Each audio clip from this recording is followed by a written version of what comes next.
Hello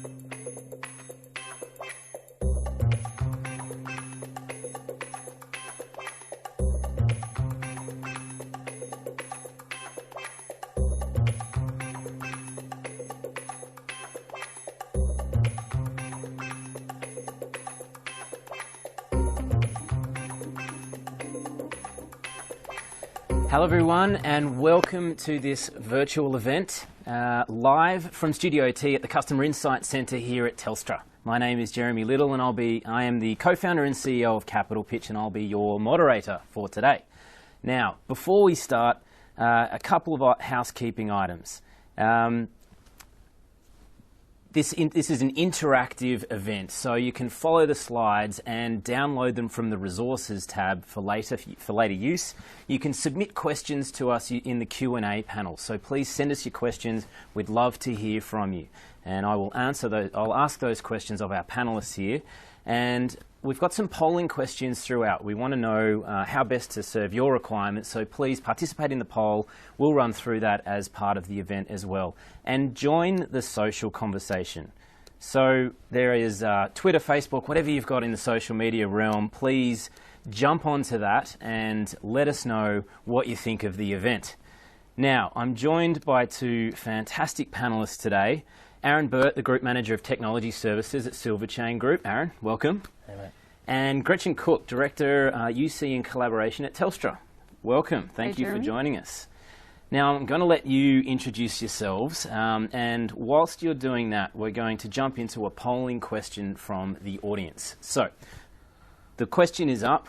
Where are you on your journey for workforce mobility? Please let us know. And whilst you're answering that, Aaron, could you please tell us a little bit about yourself? Yep, thanks, Jeremy.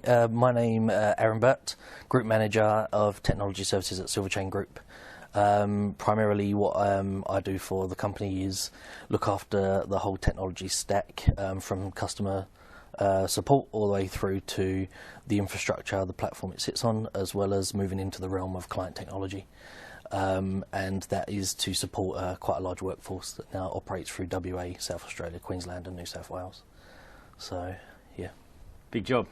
Very big, yep. Thank you very much. And Gretchen, please tell us a little bit about yourself. Sure. I look after the Unified Communications Group for the Global Enterprise and Services Group. And I have a team that's national, so we have teams in every state within Australia, in the capital cities. And our client base is generally sort of ASX-listed Australian companies and also federal government and state government and local government. And we provide solutions such as on-premise and cloud collaboration solutions, including Cisco, Microsoft and on a BroadSoft platform. Also contact centres, audio-visual rooms and things like that. So the whole collaboration suite. Fantastic. Also a very large and exciting job, I'm sure. It is. It's fantastic. So the results are in. Interesting split. So pretty much evenly split between getting ready, already commenced and fully executed. Is that surprising or expected? For me, I'm surprised at the proportion of fully executed. That's great news because those customers, hopefully they're Telstra customers, of course, would be getting the benefits of a lot of the things that we'll be talking about today. And for people that are getting ready for it, I think that between Aaron and myself, we'll be able to share some great insights around things to think about. Well, that sets the tone and the scene for the kind of people that we have watching. So we're going to be talking now about sort of empowering your workforce to act in the moment. And the rules of business have changed. Gretchen, please talk us through this. They have. In the past, I guess, the way that businesses operated was pretty much you were located where your customers were. And you had a workforce that would sort of be office-based located. They'd be popping in and out to see their customers. That's really changed. We're seeing that customers are global now. Your customers could be right across the other side of the world. You need to be available for them 24/7. And you need to really be able to do that in a secure way. We had some research commissioned with IDC last year, and what we've seen in terms of the importance of cyber security is becoming increasingly important. I think it was in 2014, I think we've got a stat on the slide there, I think around, there was a security breach detected by about 10% of customers in around 2000, or people that were surveyed in 2014, going up to 23.7 in 2015. I think that number would have increased by a very large proportion again in 2016. So a lot of the way that we operate is not only changing in terms of the technology, the way that we want our staff to behave, the way our customers are wanting to interact with us, but it all has to be done in a very, very secure way.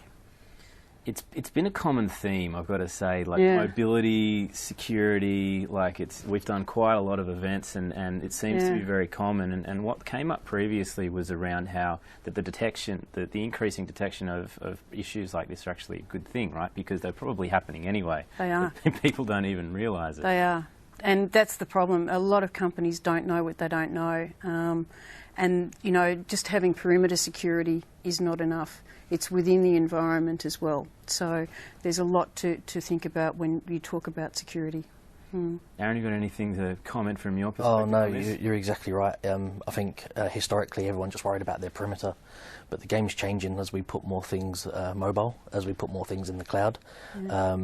It's a moving perimeter, if you like, and I think there's a lot more education needed these days, not just from the IT departments and stuff like that, but you've really got to educate all of your staff, but also there is an element to your clients as well. Absolutely, being able to provide secure storage for your customers is absolutely paramount, because they're entrusting their business to you, and if you can't, enable them to operate in a secure way, then fundamentally you're not doing the right thing by them. Very important, and there's some themes on here around borderless. So you mentioned the cloud and how things, the perimeter is changing, right? In an increasingly globalised, cloud-based world, the ability to track these things must be getting incredibly difficult. It is, and the whole cloud journey is a journey. There are very few of our customers that we work with that have made an entire transition to cloud, and so you might like to keep some things, as we say, on-prem, and some things to move into the cloud. If you've got a large data storage requirement, it makes a lot of sense to have that in the cloud. But sometimes customers, particularly our smaller customers, it's a really big thing actually to move to the cloud, and being able to do it in a way that you're comfortable with it, and in terms of the investment that you need to make, it is a journey.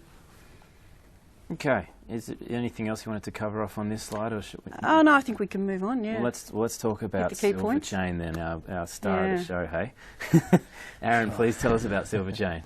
So as mentioned a tiny bit before, we're a community care provider operating in WA, South Australia, New South Wales, and Queensland.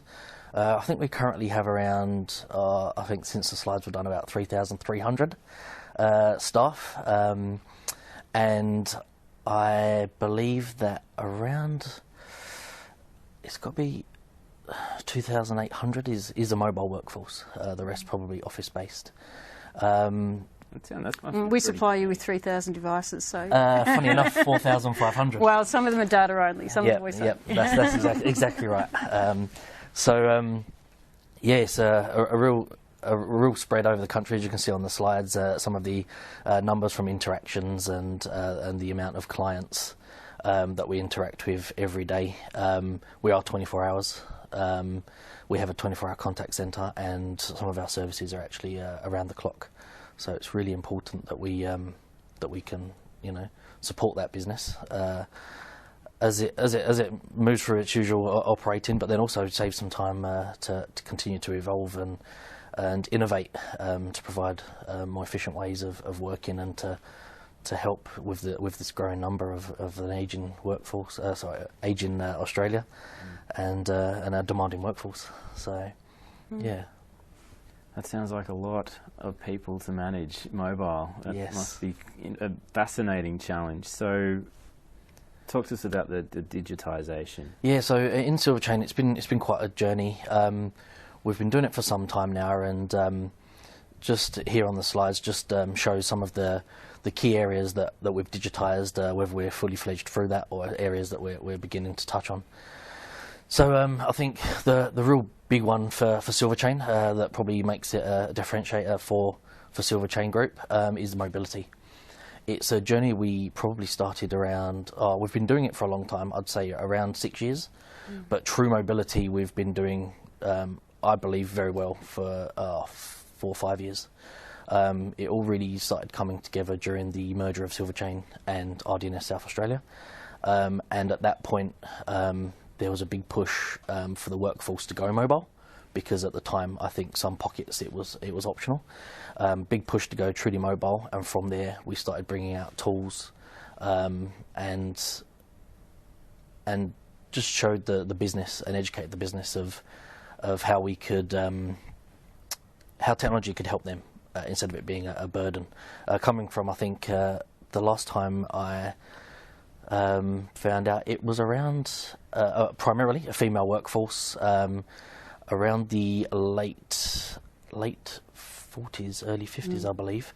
So you could argue not as tech savvy as maybe the Gen Ys coming through and so forth, but I think we started that journey, a lot of education, put a lot of tools in their hands that really made them become confident and comfortable with the technology they were using to really help them be more efficient and provide greater care and more care, and that's primarily what they want to achieve. So yeah, it was a real good journey, and I could talk about mobility all day, but we really thought at one point we were leading the mobility path, and it's good to see and talk to other people about how their journeys have gone, and gives you something to think about, but also gives you the ability to talk to those about, you know, how it's helped our workforce and how it could help theirs. So there was a good chunk of the people that are watching that have either early on or sort of midway through their journey into mobility. So what would you say that, you know, you said that Silverchain does it quite well. What would you say to the people that are early on as to how you've achieved it and done it well? I think ultimately having the mobile strategy and having the plan. You need the plan, and you need to then share that with the business.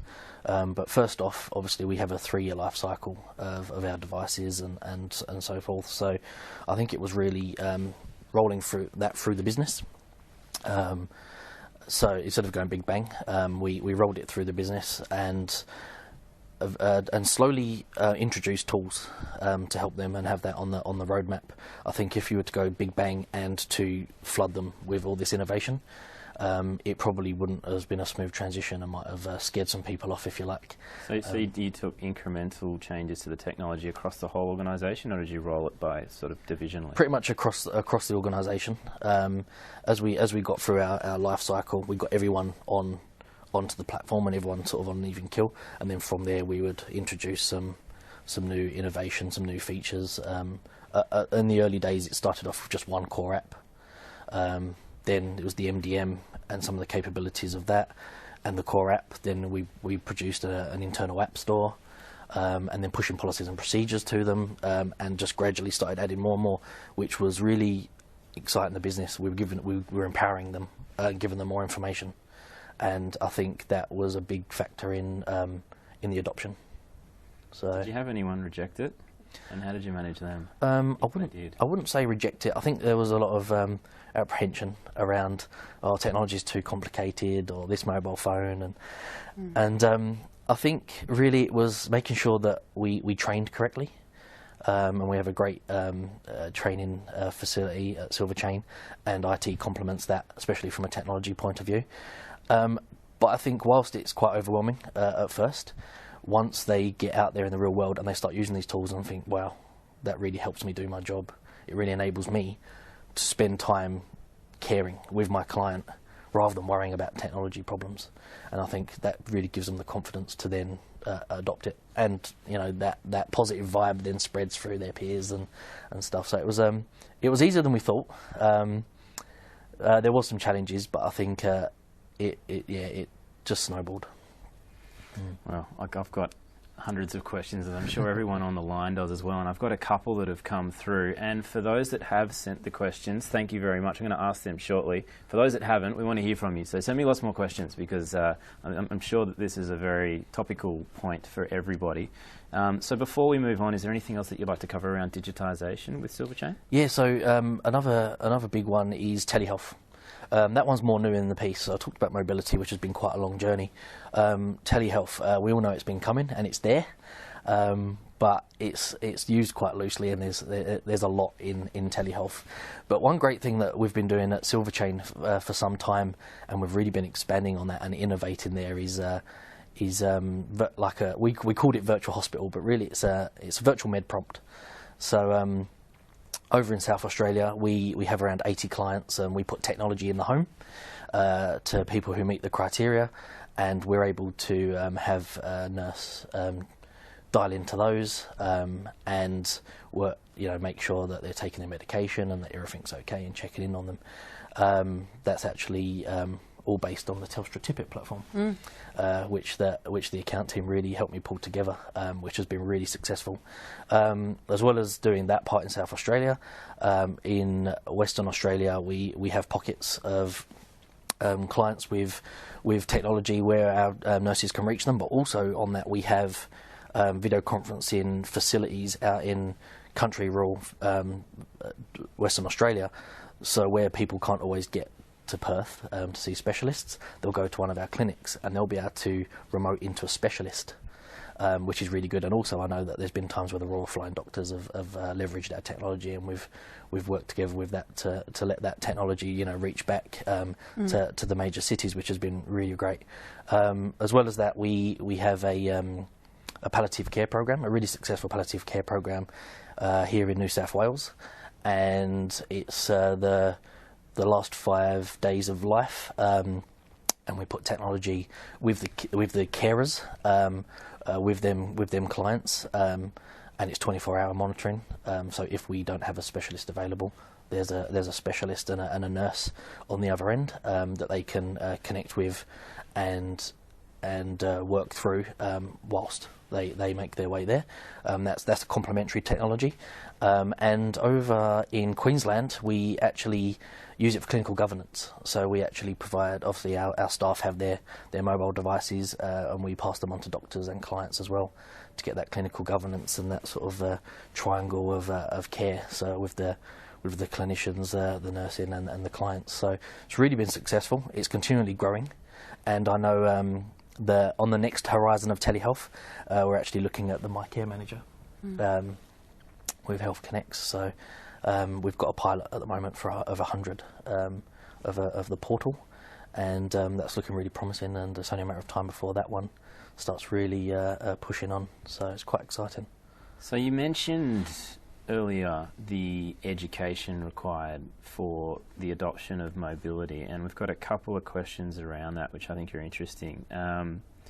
So Craig asks, regarding champions, did you need to use champions in order to increase the adoption and show how the users how to enable it?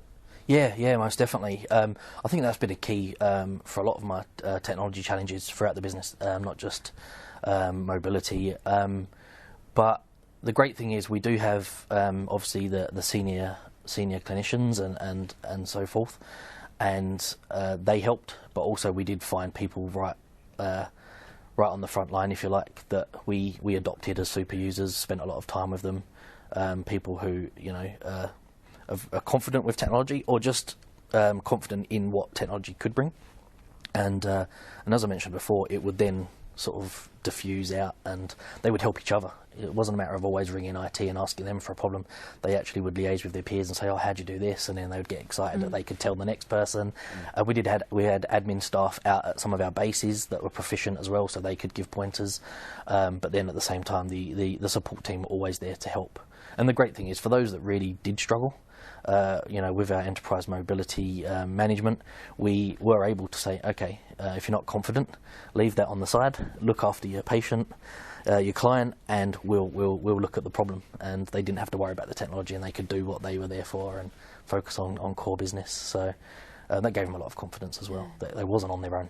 Gretchen, have you seen? Yeah? Yeah, I was just going to say, I think a really key point that Aaron made earlier was that it's incremental steps.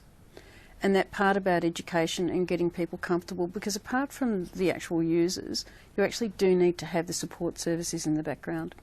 So if you try and do this as a big bang and eat the elephant in one go, the support requirements will go up exponentially. So by doing it, in steps, having the champions within the organisation, and having the help desk setups that you might need to have, because even with the best will in the world, not everyone's going to get it first go.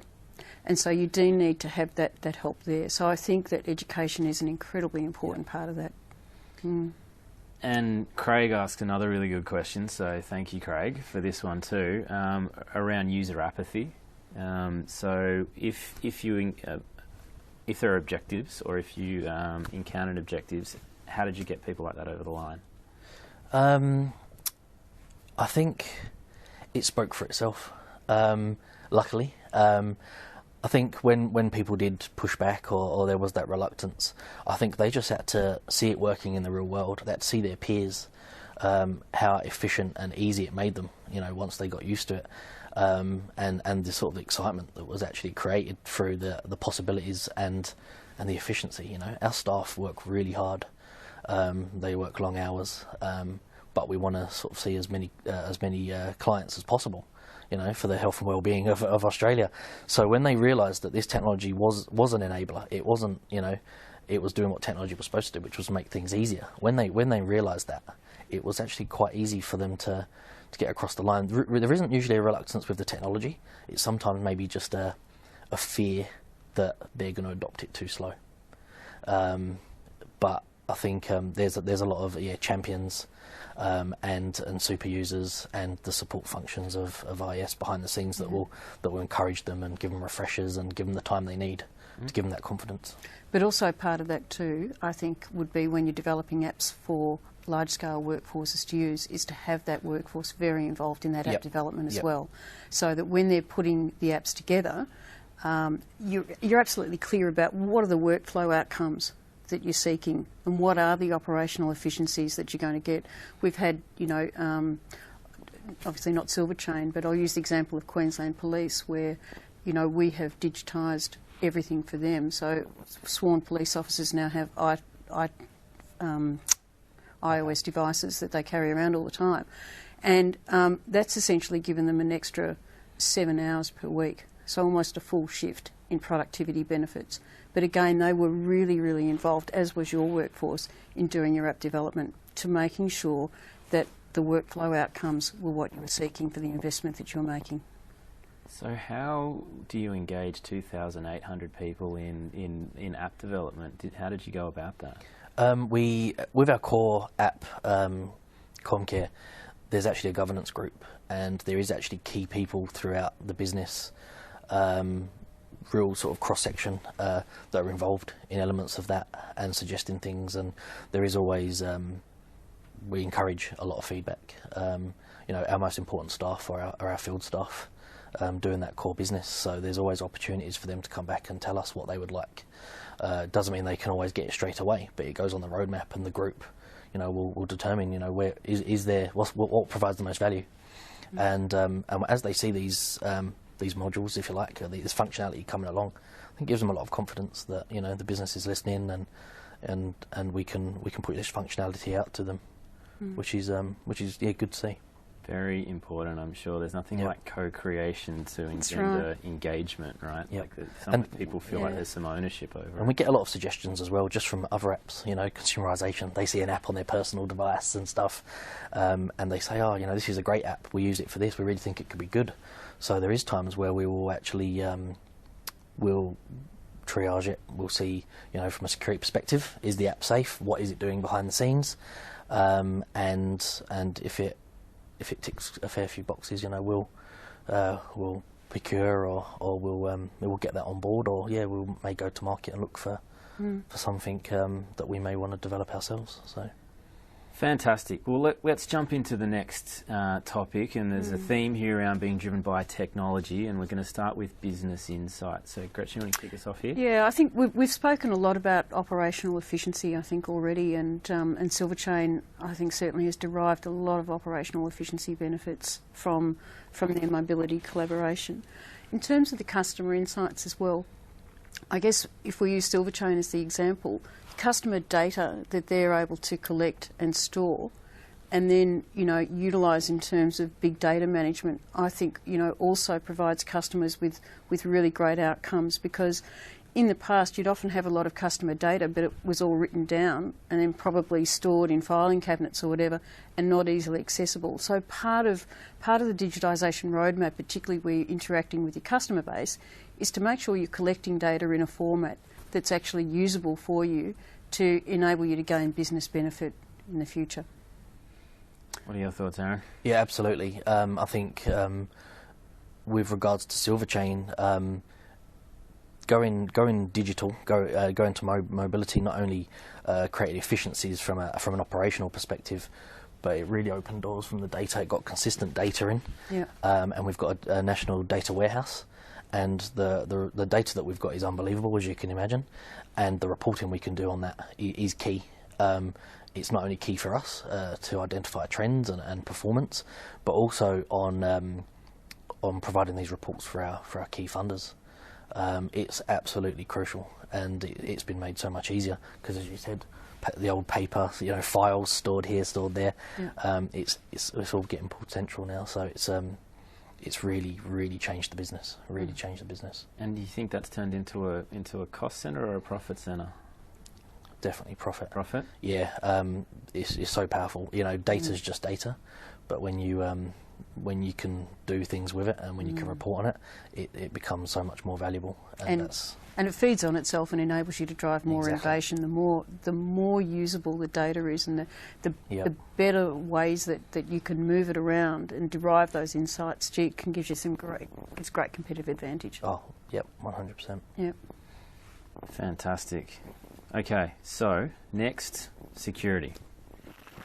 Wow, I think we've talked about security. It is an incredibly hot topic right across our customer base within Telstra. It doesn't matter if you're talking cloud, you're talking networks, it doesn't matter what you're talking. Security is overarching, and there's lots of different things to think about with security. I think to date, when we've been discussing it, it's been sort of more cybersecurity driven, but there's also just physical asset management to make sure that your assets stay secure, particularly with a mobile workforce. So things like having a really, really good mobile device management application set. We provide fantastic managed mobility services. And so for our customers where they have very sensitive data on those devices, we can manage it so that if anything goes wrong, they lose the tablet, lose the device, whatever, it's just wiped and no one else can access it. So there's lots of different things to think about with security. And I know that for you, in terms of the patient data you have, that's some of the most highly secure data that you need to have along, say with banking and finance customers as well. Yeah, security is probably what keeps our CIO up at night. And as you said, it overarches everything. Yeah. At the moment, I'm working on a security remediation program, and we're looking at security for the whole company, all the way from a digital perspective.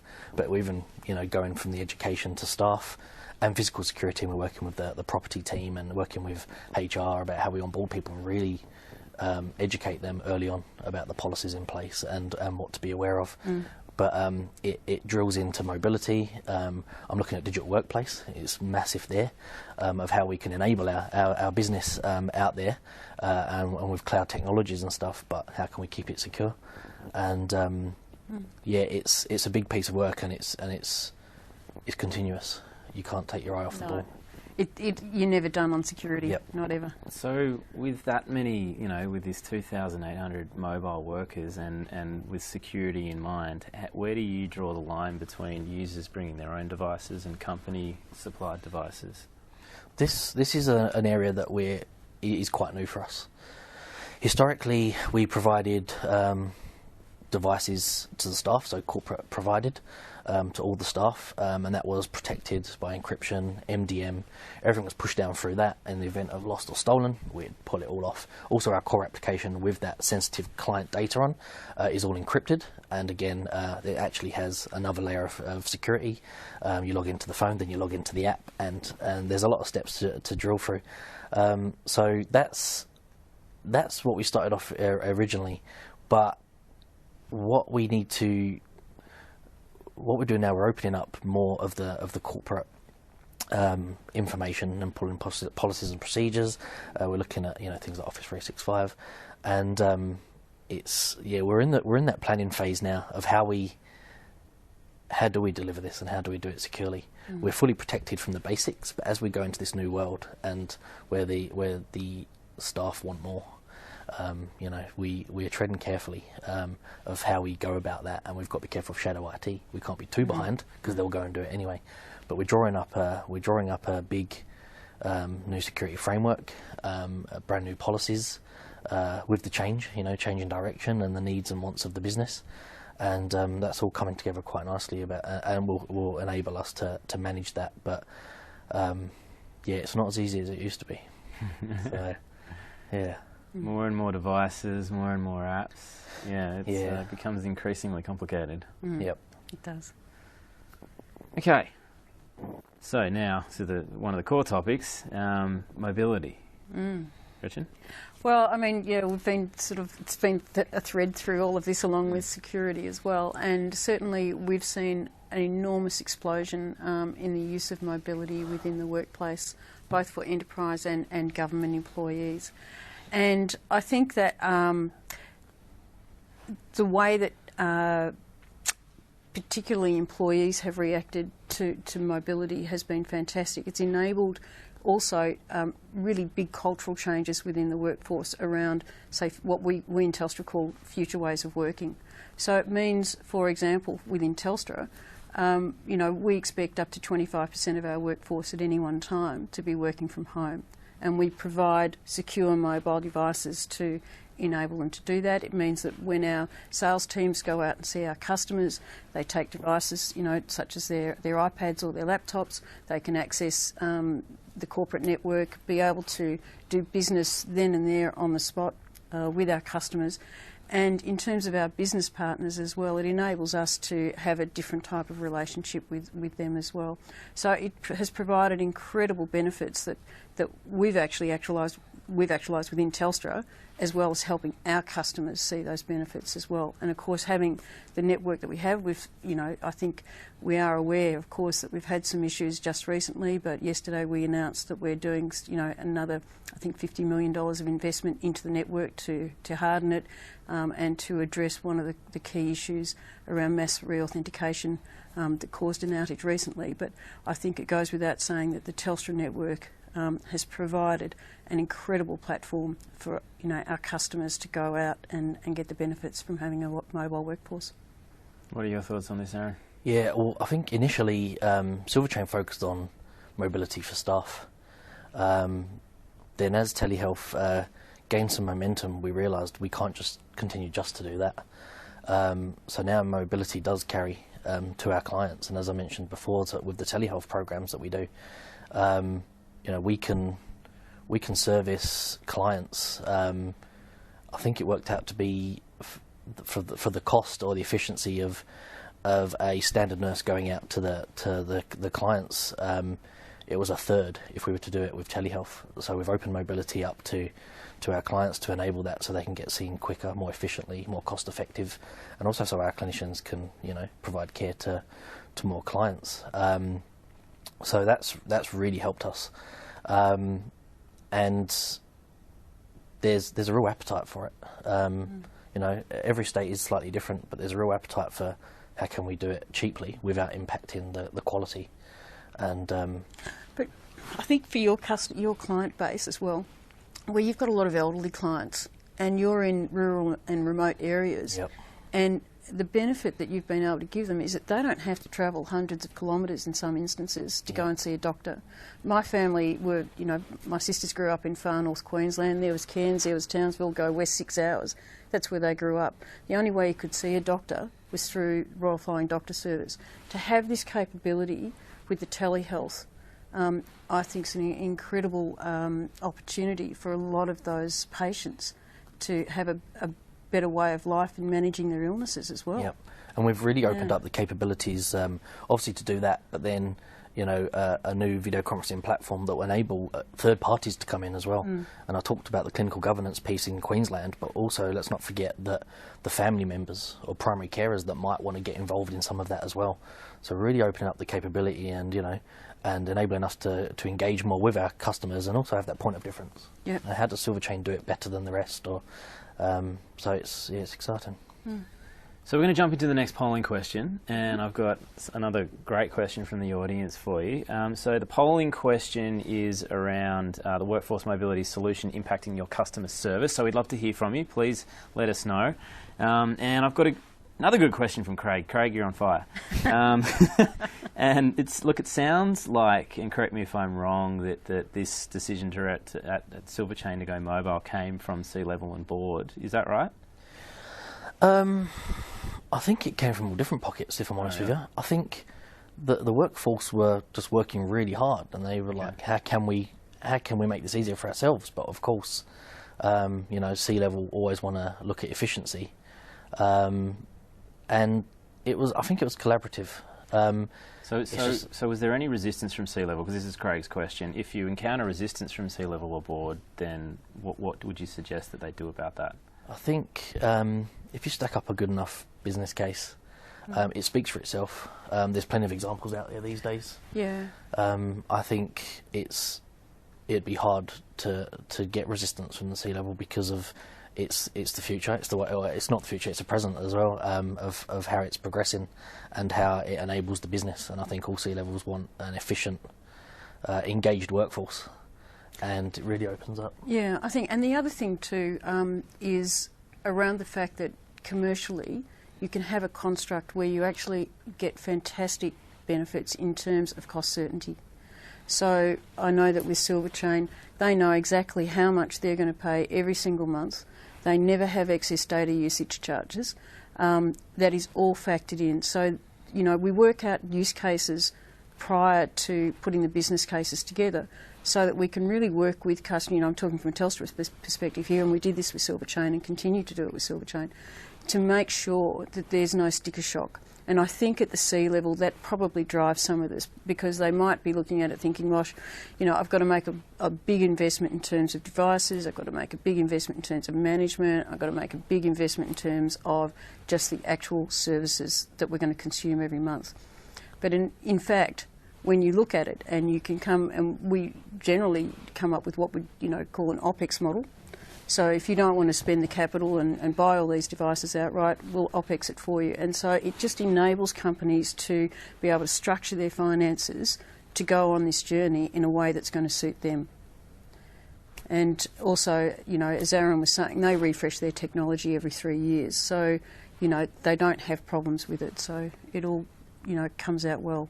But it does get down to being able to put the business case together effectively.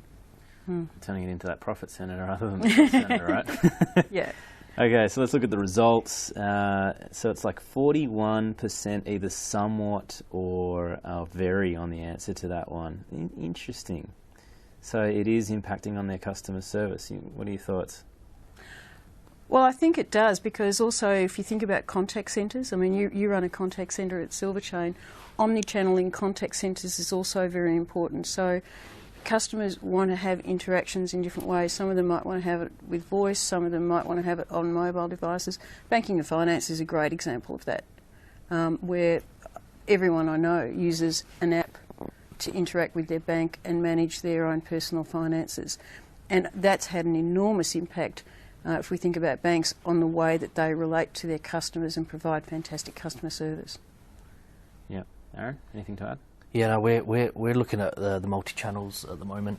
Historically, it's been mainly phones and faxes from funders and health departments and stuff, but we've got a new contact centre that actually enables all these other channels, and we're also looking, coming soon will be a client app that we'll be developing, so the clients will have, you know, visit history and some element of data at their fingertips. So that's the next iteration, because as I think we mentioned before this started, our customer, well, we had our client that we'd service, but our main customer really was our major funders, which were health departments and stuff.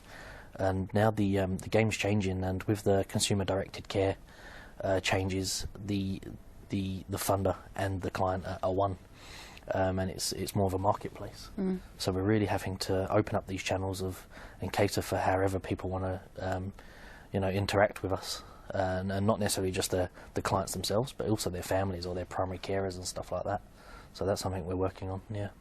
I can't remember the statistics, I wish I did, but I know that it is, people are spending an astronomical percentage of their time looking at their mobile screen, more than any other device right now, more than TVs and desktop computers, and I think all the rest combined is the mobile devices eclipse them all on usage, so it's really a pretty essential part of anyone's strategy at some point, doesn't it? Okay, so let's talk about technology.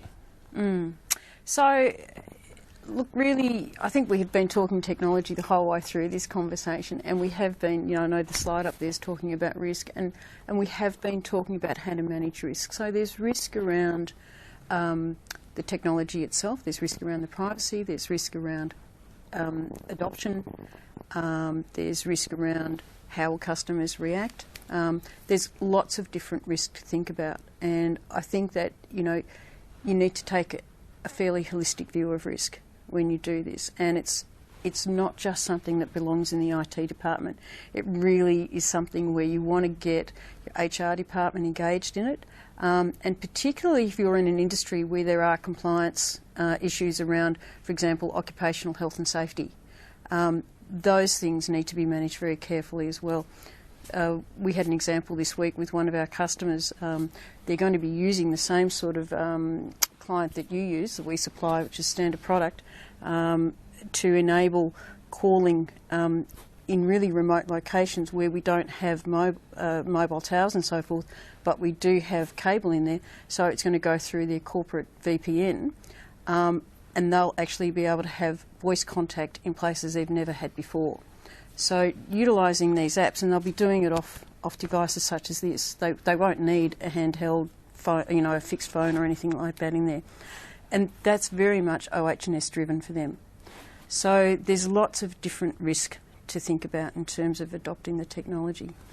What do you think? Yeah, well, when we look at new technology and innovation, we do involve the business a lot, all the pockets and the staff themselves out in the field, and also we look to partners like Telstra to ask them how they've done it with other customers, and or how they do it themselves. Ourselves, I mean, we sip our own champagne all the time, and our techs out in the field, they've just rolled out a new app that they're utilising in the home.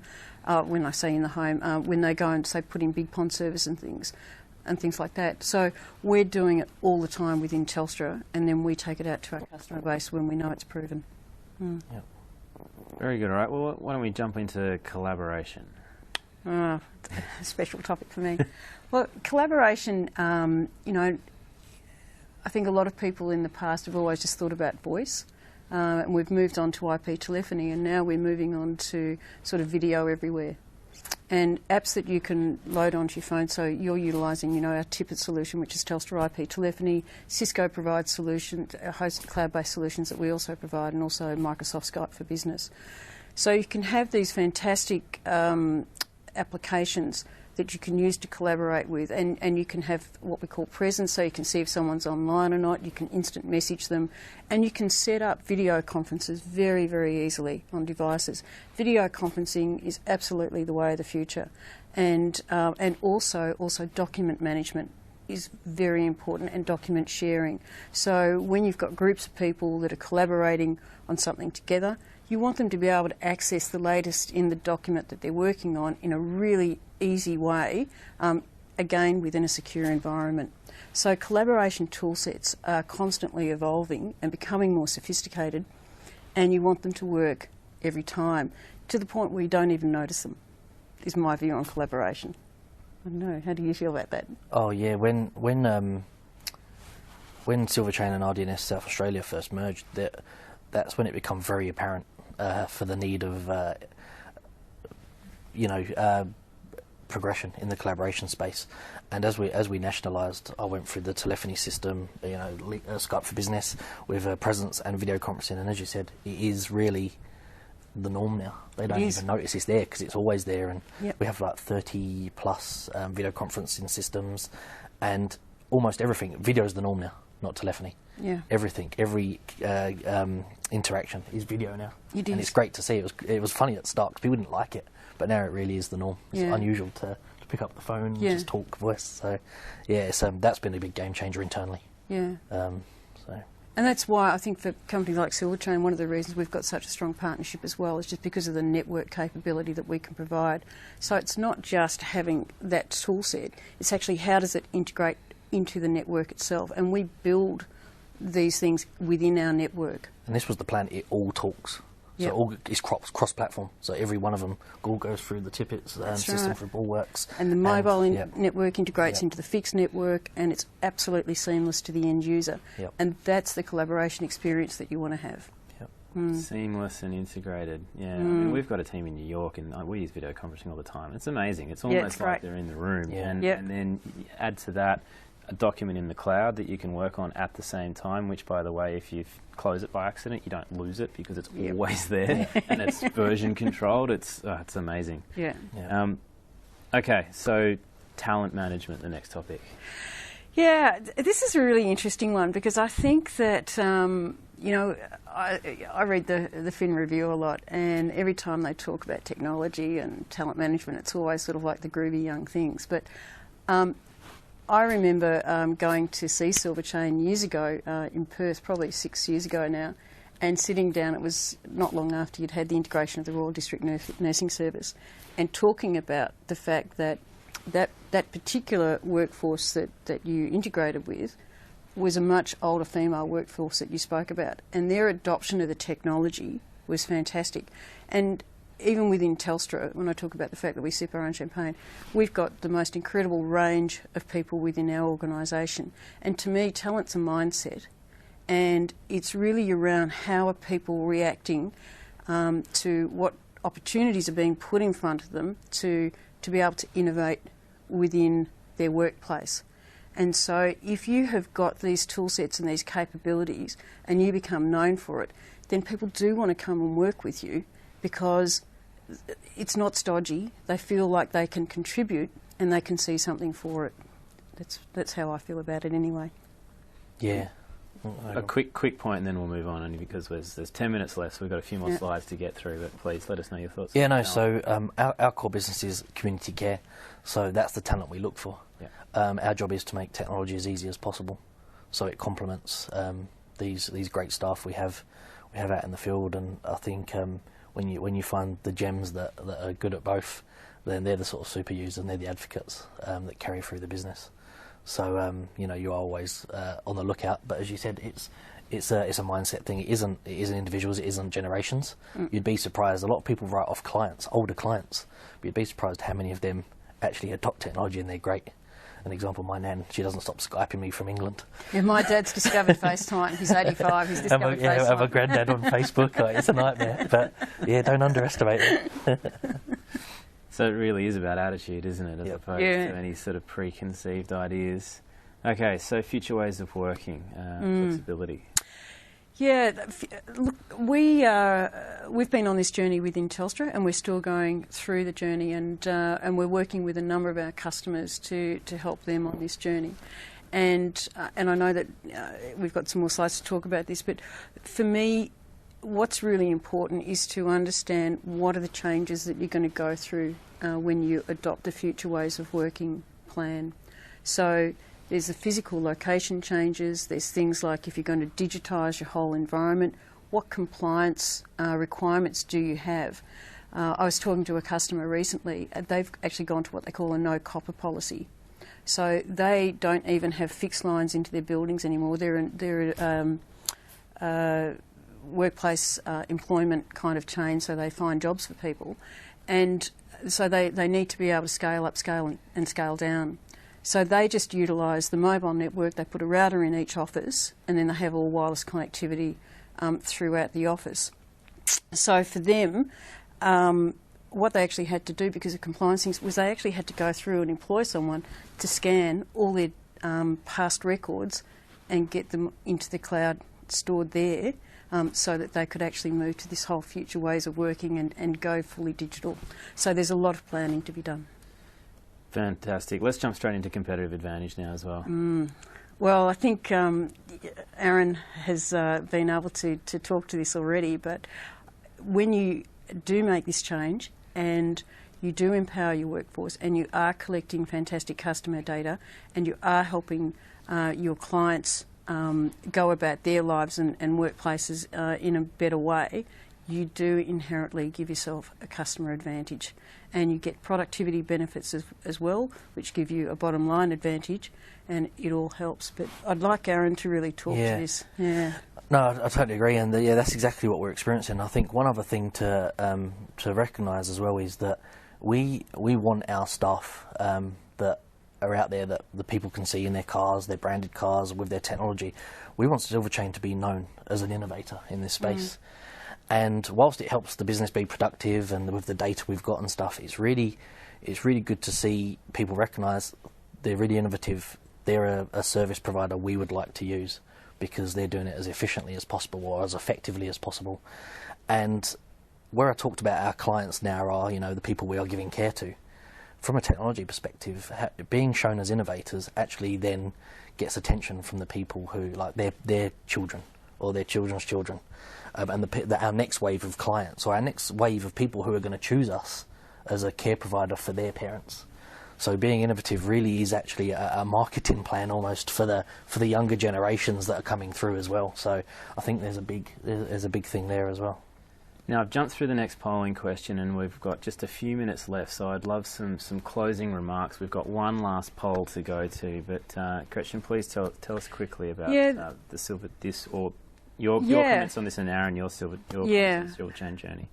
These are questions that I was really interested in to gain Aaron's perspective on, and I thought that if we looked at it, really saying, well, what are the key good and bad things for your clients or customers, for your employees, and then for your organisation. Let's have a couple of key takeaways for everyone on the line. Yeah, I think key takeaways from a customer's perspective, we've been able to reach further and help people who would never have these opportunities, and we're really standing out from the crowd, we believe, with providing these services.